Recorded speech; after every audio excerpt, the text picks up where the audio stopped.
विश्वरत्न doctor Babasaheb Ambedkar यांच्या महापरिनिर्वाण दिनानिमित्त मुंबई दादर येथे लाखोंच्या संख्येने अनुयायी उपस्थित झाले आणि महामानवाला अभिवादन केले। दिवसेंदिवस लाखोच्या संख्येने असं म्हणण्यापेक्षा 8 ते 10 हजार बाबासाहेबांचे अनुयायी या ठिकाणी येऊन बाबासाहेबांना एक मानवंदना देत असतात। हीच फार मोठी गोष्ट आहे आणि आपण पाहिलं तर छत्रपती शिवाजी महाराज पार्क दादर या ठिकाणी जे अनुयायी होते त्यांच्या वेगवेगळ्या संघटना, संस्था, NGO असतील अशा वेगवेगळ्या प्रकारची या ठिकाणी कार्य करत होते।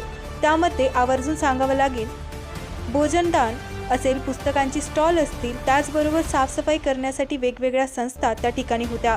दादर येथील परिसर स्वच्छ राहावा याची काळजी घेत होते आणि हे सगळे करताना महामानवाला अभिवादन देखील करत होते, हे आवर्जून सांगावं लागेल। भारताच्या कानाकोपऱ्यातून डॉक्टर बाबासाहेब आंबेडकर यांना मानणारा वर्ग हा फक्त बौद्धच नाही तर सर्व जातीचे समाजाची लोक या ठिकाणी येऊन बाबासाहेबांना एक आदरांजली देत होते। काहींच्या डोळ्यात अश्रू होते, कारण डॉक्टर बाबासाहेब आंबेडकर यांचं महापरिनिर्वाण होतं। जे बुक स्टॉल होते त्या ठिकाणी बरेच अनुयायी येऊन पुस्तके खरेदी करत होते, जेणेकरून आपल्या ज्ञानामध्ये कुठेतरी भर पडेल।